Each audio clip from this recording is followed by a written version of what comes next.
What if I told you, ladies listening to this, or any man that's listening that has a woman in their life as a mother, daughter, sister, partner, boss, or subordinate? What if I told you that you're leaving $500,000 on the table over the course of your career?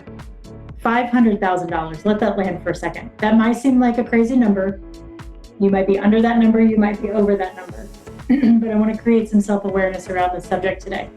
Today, I'm interviewing a new colleague of mine who's in my group coaching program named Katy Goshtasbi. And she works with women on helping them identify their value and your worth. We're going to have a really intense, robust conversation around teaching you how to negotiate. We're going to talk about how to negotiate an offer letter when it's in front of you and those emotions are running high and your central nervous system is firing on all cylinders. We're going to teach you how to ask for a raise if you're working in an organization that maybe doesn't have a set time of how often they offer raises every single year. And we're going to teach you the one tool that you've got to have in your toolbox throughout this entire process of your career that's going to be a game changer for you, no matter where you're at in your career. You are not going to want to miss this episode, and I guarantee you that you're going to want to share it with somebody that you know that is struggling with this right now, that may know it or may not know it. We've also got a really cool resource for you at the end of the episode, so make sure you stick around to the end. Welcome to the Restaurant Leadership Podcast, where we coach independent, multi-unit restaurant operators to build systems that drive profitability and reclaim time so they can scale with confidence and spend their time and energy where they want to, not where they have to. I'm your host, Kristen Marvin, restaurant coach and author of Multi-Unit Mastery. If you are an independent restaurant owner managing multiple locations, you know the chaos that comes with growth.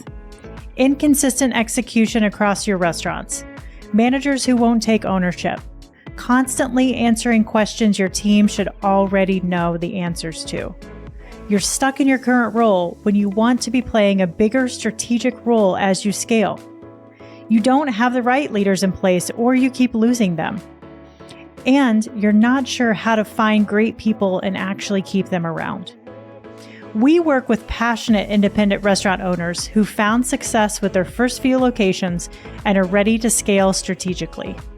Our clients aren't looking to just survive expansion. They want to thrive through it. They're committed to developing strong leaders and creating exceptional guest experiences.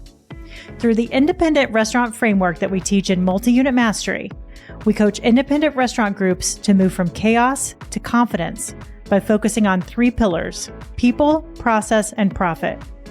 You can grab a gifted copy of the book at irfbook.com. On this show, we bring you real coaching conversations, leadership strategies, and the frameworks that you need to lead like a CEO instead of operating like a worn-out manager. And here's the thing, coaching has changed our clients' businesses and can change yours too.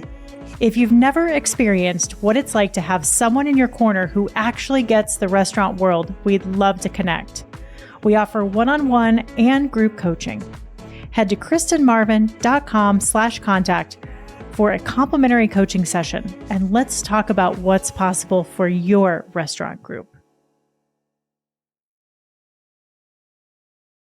Katy, we are going to dive right into this topic. I got to give the listeners a little bit of background here. You and I are in a phenomenal group coaching program together, and we've seen each other on the screen every other week for some time. And Rich, our coach, there was something, I've got to be discreet here and hold some confidentiality, of course, but there was something going on in the room that day that really pointed so directly to the work that you do. And Rich kind of called a timeout and moved over to you and said, Katy, come on, talk about what this is. And when you spoke for 30 seconds or a minute, your message landed so deeply with me that I like literally took a seat back. I had to lean back in my chair for a second. It was like somebody knocked the wind out of me.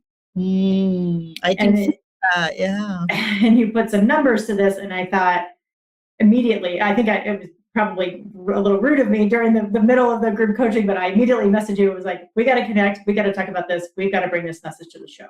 Yeah, no, I appreciate you being so proactive and being so self-aware and to maintain the confidentiality, the person that was in the hot seat, very, very successful global coach, woman, suffering from the apology tax, which we'll get into, and Rich saw it. And so he called me out as the expert in that area. And so you noticed it. She denied it because afterwards I just reached out just to offer support.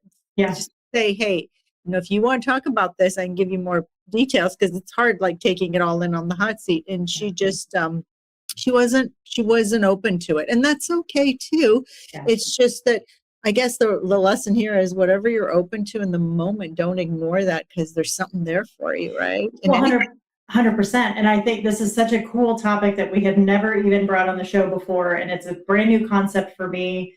And I can't wait to get into it. But I think for anyone that's listening to this episode right now, male or female, you may not be ready to hear this right now. You may not understand how it's showing up for you today. This may not land with you for 6 months or 10 years. But there's a tremendous amount of value in this conversation. So I'm geeking out today because I get to learn from you, and I'm excited to, we talked for 30 minutes last week, and just, I love how much we have in common here. I love how much of a high performer you are from the coaching side, from the legal side. So I'm excited to get into this, but let's talk about the apology tax. What is it? Where did it come from? And what was the moment that it clicked for you? Wow. Yeah, let's just jump right in. So the apology tax says that as women professionals, generally in leadership roles, okay, because when we're junior, we really don't cede to this quite the same way because the stakes aren't as high, okay? So I'm not ignoring junior women because just yesterday somebody said, maybe you should focus on junior women. And I said, I got it, but I got to stop the leak from where it's starting upstream, right? So, and because there's no mentorship at that level either. Mm-hmm. Anyway, so we leave behind $500,000 over a 10-year span of our career. We leave it on the table and walk away from it because of our lack of ability to negotiate our own value. So it's about all the times where whatever industry you're in, I just so happen to be a lawyer, a former lawyer. So we can let's stick to hospitality, whatever your leadership position is. If you have to convert people into prospective clients into clients, you are not able to convert, enroll, as we call it, you and me, right? With our coaching, we're not doing it because of the nuances, the subtleties, the communication distinctions, all sorts of things. We're trying to preserve relationships rather than make a business case for why we're the ones you should hire. Our company's the one you should hire. So we leave that money on the table, and that hurts the company and that hurts you because the other end of the apology tax is perhaps you're not able to use your voice to go get a raise. 100%. We start those conversations. These are all nuances that we focus on, but whatever it is, you're leaving behind this money and it's hurting your company, it's hurting you, and it's not setting a legacy, a mentorship, a framework for those coming up under you, right? Mm-hmm. It happens all the time. And so to your other question of how we got here, I paid the apology tax for years as a lawyer. When I had a stellar legal career that I am so grateful for as an immigrant in this beautiful country of ours with all the opportunities I got. I was a federal lobbyist on the Hill. My investment management background has always been the practice of law I've had. I went to the Securities and Exchange Commission. Like every lawyer who is in the investment management area wants to be at the SEC. I tell you this because when I left the SEC to go to the law firm, I never negotiated my salary. Mm-hmm. And it was about a year later, a friend of mine who had worked at the SEC with me and then told me to come interview at the firm because he left the SEC to go to the firm before me. He said to me very casually, very kindly, he said, I always wondered why you never negotiated your salary. One, I was surprised he knew. And then I realized, well, there must be some communication network that exists. I'm going to draw the gender line and say between men.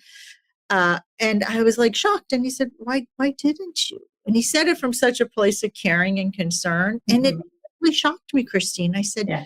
well, why didn't I? Why did I assume that whatever they offered me was the right amount for me? I'm an SEC lawyer. They're dying for SEC lawyers. So that's how it all came about for me. Okay, this is awesome. I want to know what your age was around that time. So right around then, I was probably, good question. 28-ish. Okay. Yeah. And I'm gonna do this right now because I'm gonna hold my value, and you prompted me to do this. I love this. So my name is pronounced Kristen. So before we continue, I just want to throw that out there. You had it the other day. No, you're fine. You're fine. This is funny because it all ties in. There have been moments in my career, and I've written about this, and I've left jobs because of this, where people didn't know how to pronounce my name after working with a company for 5 years. So anyway, this is a good example of holding your value. I love it. So. Gotcha, Kristen. I hear you.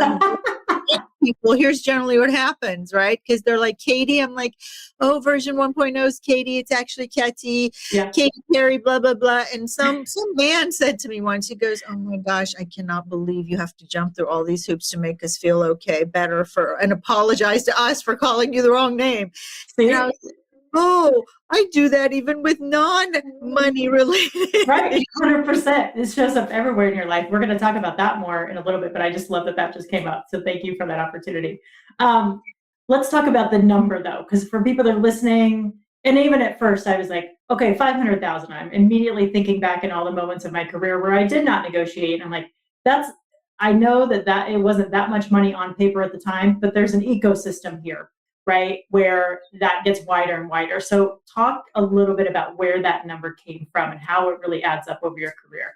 Yeah, so that number is an estimate. I do a lot of research on these things. That number is an estimate, so you could be below it or you could be above it. However, that is a safe estimate. And if that number rubs you wrong and you're like, bullshit, pardon my language, I was talking about curse here, but that's the only word I know. Think twice. If it's irritating you, then it's spot on meant for you, right? Yep. Roughly that number. And it's not on the high end. It's not on the low end. It's right smack in the middle because I'm realistic. And I'm not trying to make anyone feel bad. I'm here to make you uncomfortable so you grow and you realize, hey, I can have an easier career. I can have an easier life. I can make my company more money. I can own my own value instead of leaking my power. So 500,000 comes from the dollar amount you leave by not negotiating your value, negotiation skills, top things we work on, but also this cumulative effect it has, right, over 10 years. I always talk to people about, I'm not a career coach per se, but it's like, what's your base salary? What should it be? Why should you be focused on your base? Because you take your base salary wherever you go. Right. And if we're talking about enrolling prospective clients for your company and your organization in the hospitality business, then that adds up too, because you don't get one deal, then you don't feel like you're able to go out and get bigger clients. And so then the compounding effect is at play there too. So easy over a 10-year career. And that's why I look at women in leadership, right? And by the way, this applies to men too. I am not trying to say it doesn't.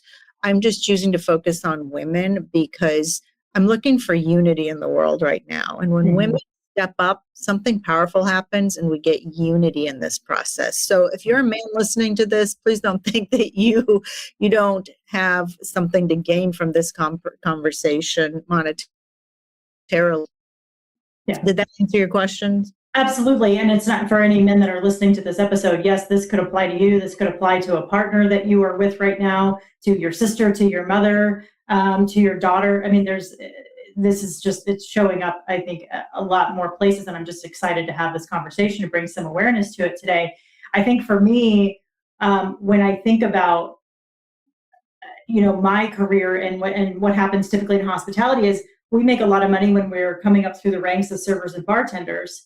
And then when we move into management, we're immediately expected to take a pay cut. And that is really, really, really showing up today with the way that the labor models are structured. And when I started in my early 20s, I was a cocktail server making 50 grand a year, which was amazing money back then for where I was living and the cost of living. And then I took a management job and I cut that down to $28,000 a year. And I was working 80 hours a week, nights, weekends, holidays. And I was working for a huge 5-star, 5-diamond hotel. Now, I was grateful for that salary because it meant upward mobility to me, and I could afford to live on that. But that 28,000 was my starting salary for what I've based every other move. So I went on from there to be offered a job managing 2 restaurants at not even double that salary. So I think about, I think for people listening to this, it's like, where have you set your floor, and what does that growth look like for you over time? Because I can now think back to every single job offer I've had and go, I should have at least been making 10 or 20 grand more. Yeah. And so here's my question. And look, I'm an entrepreneur, right? I all those years I practiced law, I was the black sheep because I would always question stuff like that. I'm like, well, who says it has to be that way?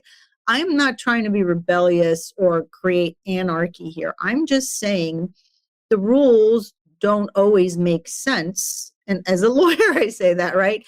And we have to question anything like that because we lead the way, especially in management roles, right? Mm-hmm. So it's always good, whoever's listening to this, just because somebody said it's 28,000, Kristen, I mean, those are thoughts we didn't have then. And I didn't either, for the same reason I suspect you didn't, because we were just so like, yay, I get to work at a law firm, right? And I am underpaid. I have a feeling if they told me in the first 20 days I was underpaid, I would have still been like, yay, I get to work at the law firm.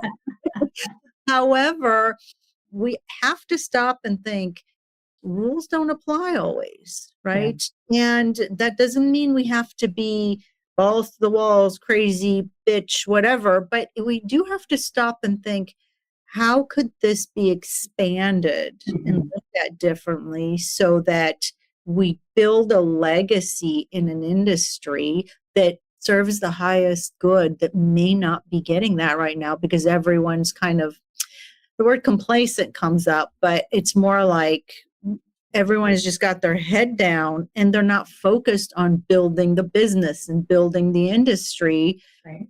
What if when people got paid more, the business made more and your 5-star resort was like, blowing the revenue model off the charts that year? Yeah. Has that ever been looked at in your industry? Probably not, because people are just saying, I'll take 28,000. Yeah. Well, I'm so curious to know from you and take a deep dive on why you feel like women don't negotiate. Because I think for me, we were talking about this the other day, I started to really think back about like, Kristen, this just hasn't shown up for you in your professional career over the last 20 plus years in restaurants. It's showing up in my coaching fees. And I'm constantly having to try to figure out what is my value. It's showing up in my personal life and dating of like, what is my value and my worth, and how do I hold that when I'm around other people? But I was never taught or given permission, I guess, or gave myself permission to negotiate when I was being presented with a job. I just had gratitude that I was actually being chosen. And again, that speaks so much to the value and the worth, but I was also intimidated as hell of the people that were presenting the offer to me. And so there's just so much wrapped up in there that I'm excited to do some work on myself. But why don't you think women negotiate?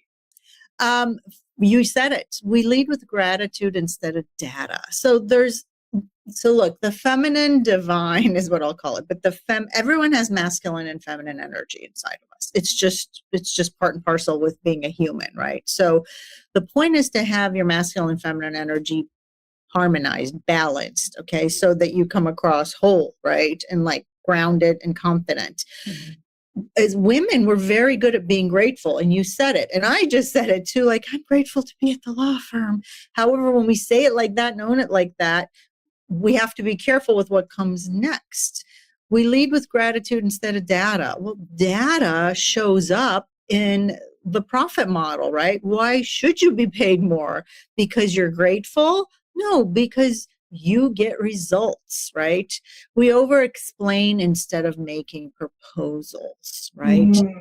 That is a feminine quality. And the benefits of that are great. We don't need to get into the benefits of that. Right now, I'm just showing you why that doesn't always work when we're trying to negotiate and own our own value.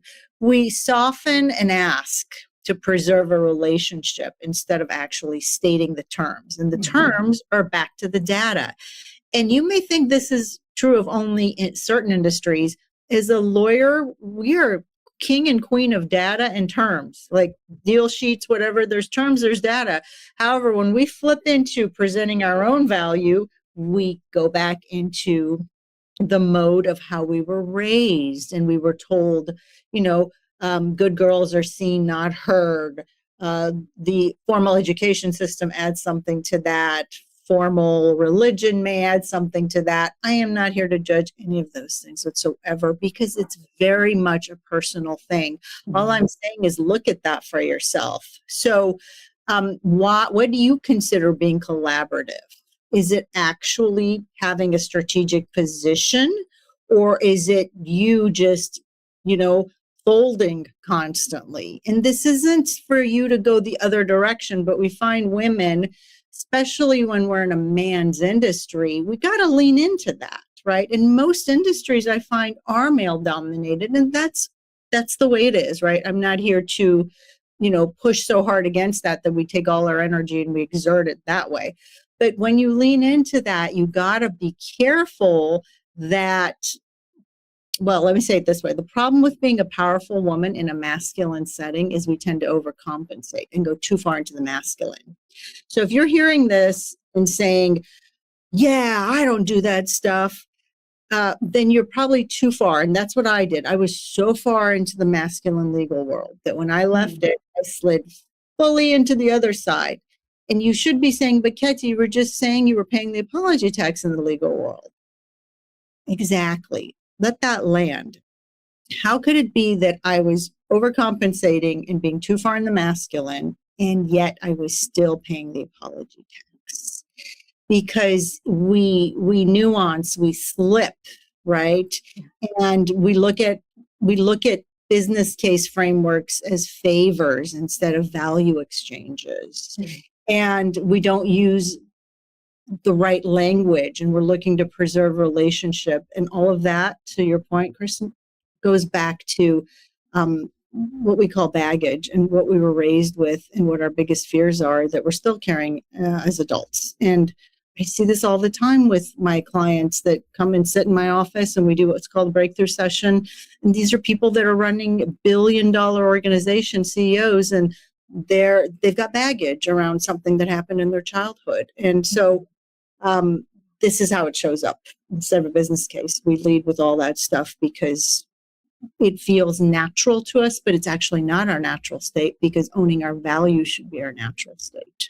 Well, and it's so difficult to truly know, like I was saying earlier, what your value is and how to define that, how to put a number on that, or how to understand not just a number, but tie it to how you're actually showing up every single day. I had a situation come up for me years ago when I was with a company, and I was one of the most tenured regionals in the company, and years and years and years went by, and we started bringing on, the company was growing wildly. We started bringing on more and more regionals, and my boss came to me after 3 years and said, we just want to let you know, you need a salary correction.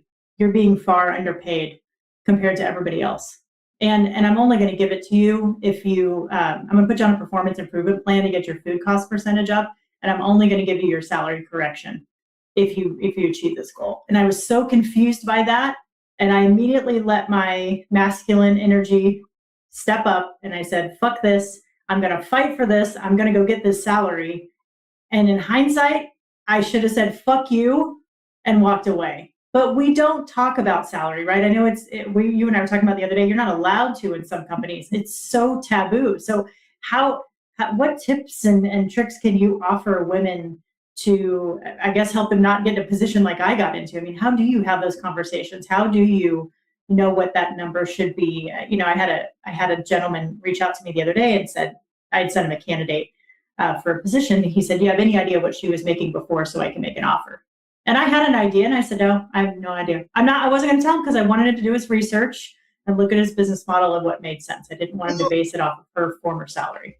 Yeah. Well, okay. So first of all, I'm in California. In California, you're not allowed to ask what somebody made. And I had a client who came for a breakthrough session 2 weeks ago, and she was a former executive. And she said, when I got into, and the companies we all know, so I'm just going to leave it out, but she was director of finance in this one particular company. She goes, when I got that job, when I was interviewing for that job, they kept, in that state, they were allowed to ask. And she said, here's what she said, and here's good practice, but I'll get into the nuggets of it in a second. But here's how it looks. She said, I don't believe what I was making at my former role is relevant because I am now focusing on what you're telling me you want me to do here with the skill set I have and the results you want here. Mm-hmm. Maybe the first sentence was a little nuanced differently, but it made complete sense, right? So why are we dragging what I used to make forward? And so she was actually very confident in her abilities. Now, I would say she was drifting too far into the masculine, because here's the answer. When we show up and when we don't have what I call baggage, and baggage is anything you have, look in your life where you're not getting results, okay? Wherever in your life you're not getting results and your response to something is greater than the actual issue at hand that's causing it. So you get mad when somebody says, boo to you, and you just go down their throat, where it's not a situation that warranted that kind of a response. That's baggage, and you're not seeing results in that part of your life. So when baggage shows up, instead of getting all masculine and saying, I'm coming at you for you, the thing is, we have to back up and stop. And gosh, it goes even further back than that. Let me go back further. Here's what I'm finding is women professionals, as women period, but really we'll focus on professions. We're numb. We haven't owned our femaleness in so long, if ever, because it's never been okay. It's either been that it's too much of the sexual, don't be a bitch, be quiet, like some version of that. I know that for myself, right? And it feels so awkward when we start. So the easiest place to start, little by little, and you're going to be like, how does this tie into the apology text? But it's about what brings me pleasure, what makes me happy, what desires do I have at the end of the day? Maybe it's to eat that whole box of chocolate and not feel bad. Maybe it's just one of it and say, you know what? Good for you for eating that one and really enjoying it. Maybe it's having an honest conversation with someone that has been, sitting with you. But whatever it is, starting from that place of owning our body, right? And the breath work. I do a lot of breath work with clients when we start breakthrough sessions or any coaching, because when we're not physically in our body, how can we have any kind of negotiation conversation with someone? We get triggered, we respond, or we shut down, which is another response to trigger, right? So those are the places to start by saying, hey, I'm a woman. Why don't I feel like one? Well, because we're so busy, there's kids, there's outside pressure, there's aging parents, which I used to have to deal with. There's this work, there's this job where if I don't show up and measure up, by whose standards? Right. That's really the question. Then I'm not going to get promoted and get seen and heard. I mean, I used to do that. My practice was in DC, and every morning, I kid you not, I would get up and straighten my hair, pull it back in a bun, because curly-haired women, I mean, I didn't want to be too feminine, and I would wear a pantsuit and I would strap down my chest because I wanted to be a man. And that is so nuts, right? Wow. What I didn't understand was if I had owned my feminineness, and that did not mean nobody ever was inappropriate to me in my legal career. I'm just going to say that. I'm sure it happens. I've heard plenty of it. It just didn't happen to me, and I'm grateful for that. I created that, right? I was like, I'm a man. Yeah. If I just stopped and realized, oh, wow, like there's a benefit to being a woman in this industry. People would tell me that all day long. They'd go, Katy, we don't know very many women lawyers that are investment management lawyers. And I would just shrug it off. They were telling me what was unique and special about me. So perhaps the first place to start owning your value, aside from taking my courses, which is A to Z, plug for that, but truly that because I created these because there was nothing there for me and I just needed to figure this out for myself. But just sit back and say, what are people saying are your greatest assets? What are those traits and those skills you have? What are the compliments you get that you push back on really, really hard because, oh, it's stupid. They're saying I'm really good at dressing myself. What a lob. I mean, what a shitty thing to say, right? I used to get those kind of responses. Was because I was well put together. I showed up well. I showed up with grace and elegance. Oh my gosh, I used to get so offended. I'm like, what do you mean I'm elegant? That's so shitty. I'm a lawyer, right? And it was just so wrong. So start there. If you don't internalize being a competent woman, then why would you expect somebody to come to you and go, I'm going to adjust your salary and then some, right? If you show up with that vibe, then people can't help but notice you. And as long as you show up and own it without throwing it at people, and I know there's going to be plenty of listeners, women, that are going to get mad at me and go, oh, so now you're telling us to shut up and not come across as the bitch. That's not my fault. That's how it's interpreted. Okay. However, does it feel good inside? It never felt good for me to come across as a bitch. Like it just always sat really poorly with me to show up that way. And it sucked the energy out of me. That's the other thing I work on with clients. Like, where's your energy going? Yeah.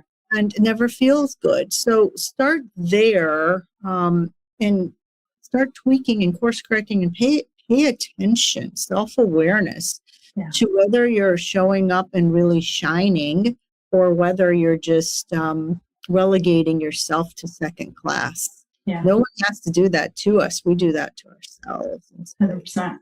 I think it's so, everything you're saying is just landing so beautifully with me. And because it's just, I feel like you're talking right at me right now, but it's been very challenging for me to understand how to define my worth and my value. And you talked earlier about desires. And I told you last week, I've been writing a list of desires. I call it my book of desires, trying to figure out what makes me happy and what fulfills me and what doesn't.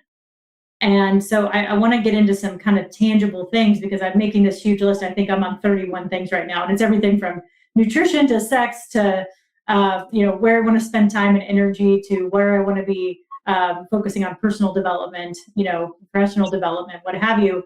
A lot of those times we think we know what we want and then we test it out a little bit and it's not what we want.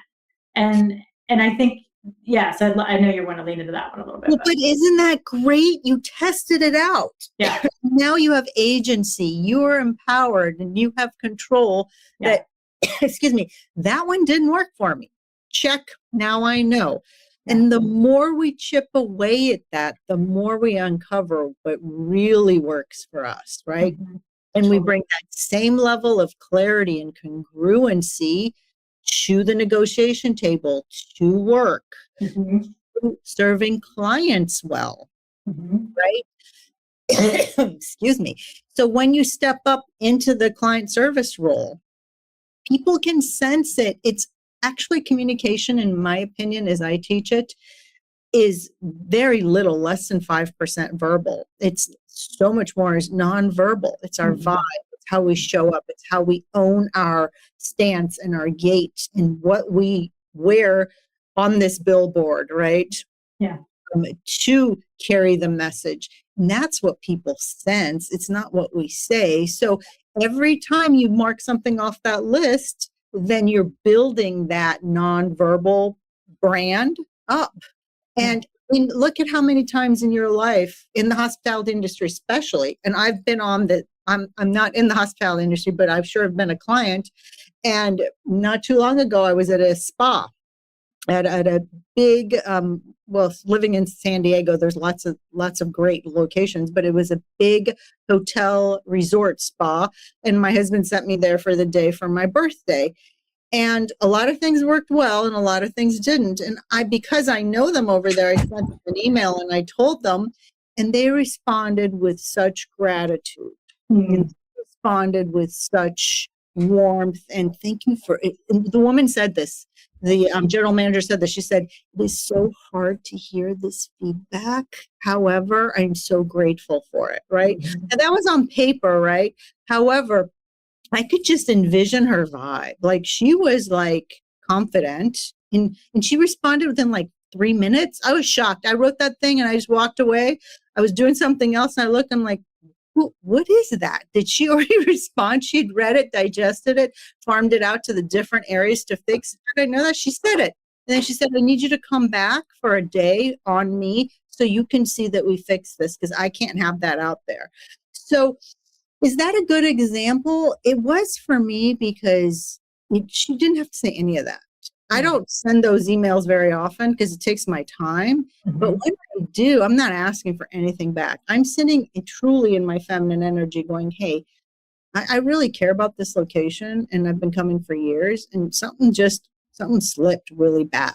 And because I build brands, I'm really good at noticing these things. And to have someone be that open and that willing, and I could tell she was a very confident person. So would I hire her? Absolutely, I would. Does she own her value 100%? I don't know, but I'd want to spend time with her and find out. Right? Totally. So I want to ask two things that really come up a lot in the industry. And again, the things that I've run into. First one is I had a boss a long time ago and this just tends to happen in the independent space. We help a lot of clients put these structures in place. They don't have budgets set up for raises every year, nor do they have set time schedules on when those raises happen. And so typically my boss had said to me years ago, if you want to raise, you're just going to have to come and ask me for it. And so guess what? I never did because I was never prepared on how much to ask for or when the right timing was or whatever. Again, I was very intimidated. So I think that's one example of how do you go ask for a raise, maybe when there isn't a structured time in place. And the other one is when somebody presents you an offer letter, how do you negotiate and counter in that moment? Do you do it right then? Do you take it home? What's some tips and tricks and advice you have for people? Okay, let's go one at a time. It's often that it depends on the industry. So we'll just take your industry. There's many industries that do have set raises, but I remember when my last legal job, our general counsel would put Post-it notes on our computer screen in our individual offices with our pay increase. Talk about crazy, right? So even that model doesn't work well. But back to your question. I know it's completely nuts, right? We would always be like, oh my God, nobody go into each other's office. Because, right. So again, it's right there. Yeah. It's right there. It's so wrong, right? Wow. For industries that don't have that, here's how it works. What have you accomplished? What is your internal goal? That's why a coach is so important, right? What you and I do is so important in this because it's about someone who's got your back, who's saying, hey, what's your goal? What accomplishments do you want to have? So we can build out a timeline and you can stay on track, right? So you should be looking at this at least twice a year and saying, what have I achieved and where am I going? Put numbers to it, okay? So most often you're going and asking a man for a salary increase, okay? Men are left brain linear analytical thinkers by nature. They're single focused. Back in the day, they were the ones hunting that one deer to feed their family. So they have to be single focused. That's how men are wired. This is research based on Alison Armstrong's work. If you want to know, I always give attribution. Women, though, are diffused awareness. So we were out there with the babies on our back in the meadows gathering the berries together. So we're able to see a broader landscape, which actually makes us better for leadership. Anyway, so you're going and asking a man for a salary increase. You must justify it with data, with numbers, because he's single focused and numbers don't lie, right? So what have you done in the past X number of months, 6 months? What did you help achieve? And please, none of this stuff that we women do that's part of the apology tax problem. Oh, I didn't do it alone. I'm part of the team. And aren't we a great team? We all get that. We all want to be collaborative. Yeah. Women generally don't have that problem if we stay in our feminine. Yeah. Feminine is made for collaboration. Okay.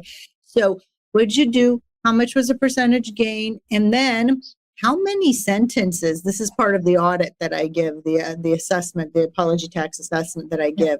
How many sentences did you have before you got into that tax? Man would say, hey, in the past 6 months, I put together this deal, brought in this much money, and I would like an increase of $20,000. Mm-hmm. He shuts his mouth and he sits there. Here's what women do. Is this a good time to talk about my race? Excuse me. And, I hate saying it this way because I love being a woman and I love our fellow women. So it's true. It's true. I'm laughing because it's true. I do this too if I'm not careful, right? Totally. I'll tell you why in a minute. Can I come in? And so we walk in. Well, I had to really think about whether I should come and say that. I know you're super busy and I know there's a lot going on and I love being on this team and we all work together and I'm not trying to take credit for somebody else's work. And it goes on. And the man is going, what the fuck do you want? I'm busy. Because they're so focused, right? Yeah. So get in there, 2 sentences max, say it, silence. Let the notes land, right?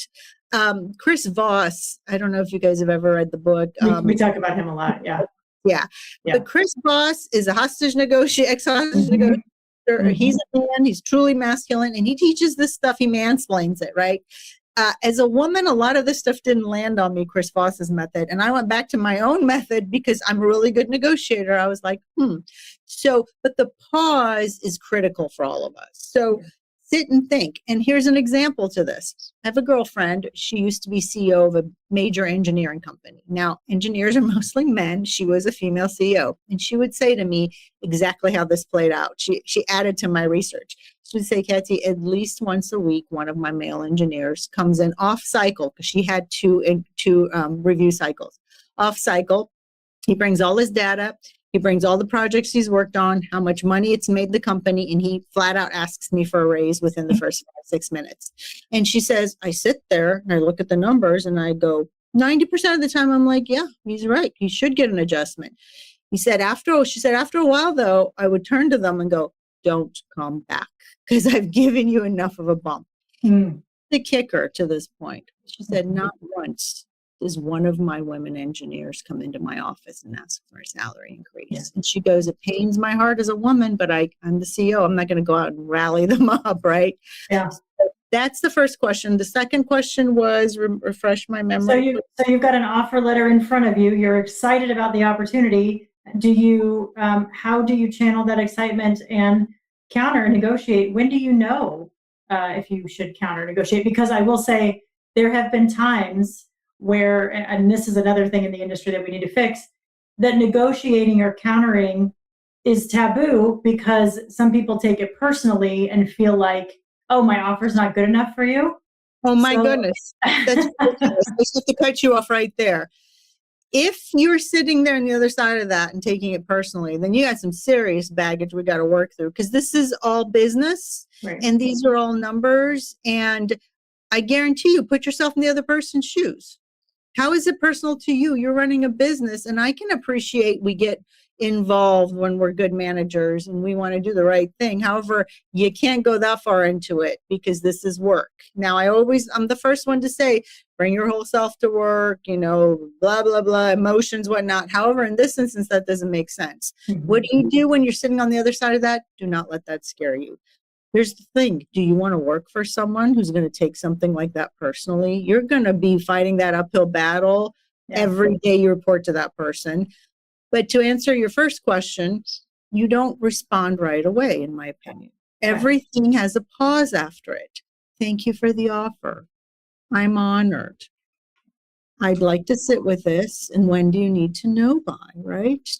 which we're not playing games here, right? This is where authenticity and genuineness means so much. So don't be like, I can't wait to say yes, but I'm supposed to make them feel like I'm not desperate and I don't want it. Don't do that. Please don't do that. Man or woman, we can always get the signal. And then we've got you pegged for someone that plays games. And frankly, I'd pull the offer off the table. Yeah. So I need some time to digest this and look at this and review this against my goals, my career, and what we talked about, and the work I'd be doing here. When do you need to hear back from? Then you go home and you do your research, right? You should have already done your research before you got to that point. Yeah. And everything is open to negotiation. Why? Because how I define negotiation is sitting side by side next to someone to reach a mutually beneficial agreement. Okay, note that. That's one of the big things I teach in the Apology Tax Workshop, because the distinction is lost on us, especially lawyers. We're like, well, it's adversarial. No, it's not. If I'm trying to reach a mutually beneficial result with you, Mr. Employer, to have me in the role, have someone in the role to get the highest, best results for the company, for the client base, then I need some time to digest this. And then I'll come back and go, well, again, we're not, oh, yes, can I have 5 minutes of your time to talk about this? I've really thought long and hard about this, and I can't wait to work for you. However, no, don't do that. Just be neutral. And people are like, how do I get to neutral? Well, it's a conversation. Like, we got to get our central nervous system in line, our limbic system, all of that, so we're not in fight or flight mode, right? This is all part of this, believe it or not. The whole person has to show up and go, thank you for this offer. I need 5 minutes to talk to you about it. Or, ask for more time. I need 15 minutes and plan to take 5. And then you give the guy 10 minutes of his time back and he loves you for it, right? You just walk back in and go, I appreciate this. And here's what I'd like to counter with. Yeah, I love it. And then if he says why, I mean, I guess you could say you pulled numbers, but this is a slippery slope. At what point are you justifying your value versus you asked me to do this job, I'm qualified because of X, Y, and Z. Here's the number of people you want me to manage. For me, this is the number. Yeah. I love it. I love the pause. The pause gives you the opportunity to take the deep breath, which helps your central nervous system calm down. I love saying, when do you need this by? Because that immediately gives you permission to get up and walk away and go do that research and have a calm, clear head as we move forward. Katy, so much value here. I'm so excited. You teach this stuff all the time. Let's talk about the workshop that you've got coming up and how do people get in contact with you? Yeah, thank you for asking. I just have to lob one last thing in there. It's just like dating or anything else, as Rich always says to us, right? If we're desperate, you just got to be able to say, I'm going to walk away. And I know that the universe has my back and the right deal will show up, the right spouse will show up, the right boyfriend, the right date, everything will show up, right? You have to have that air to you. And it's not from any other place except of certainty. Okay, so remember that. Yeah, so the Apology Tax Workshop, I like to run them live for now. The next live one is August 29th here in San Diego, limited to 10 women, almost exclusively lawyers, however, women professionals at a senior level who know they're leaking their power in their heart of hearts, know they're leaving $500,000 on the table. We're going to cover it from A to Z, the relationship aspect of it, the negotiation aspect of it, like literally, what should you say on Monday morning? How should you frame it? I'm going to give you all the assessment on this, and I'm going to run it real time through all of you guys, and then literally have a play-by-play on this for you. And it's all day, the 29th. And there's no splash page. There's no registration link. I like to talk to the women one by one to see if they're a good fit for this, because I know it's a whole day of their life and people are busy. So if you're interested, reach out. It's Katy, Katy, at Puris, Puris, like Sam Consulting, Katy at purisconsulting.com. And we'll have a conversation. I'll give you a 60-minute coaching session to see if it's a good fit. And if it is, then we'll see if I'll offer you to join us. And if it's not, then you've got some coaching tips and you can have a self-diagnosis on where you should be focused instead. Love it. Katy, thank you so much for taking the time. such important lessons here for me as I continue on this journey as an entrepreneur, and for everybody else that's listening to this. So really appreciate it. And I will see you very soon in one of Rich's coaching sessions. So can't wait. Thank you. Kristen.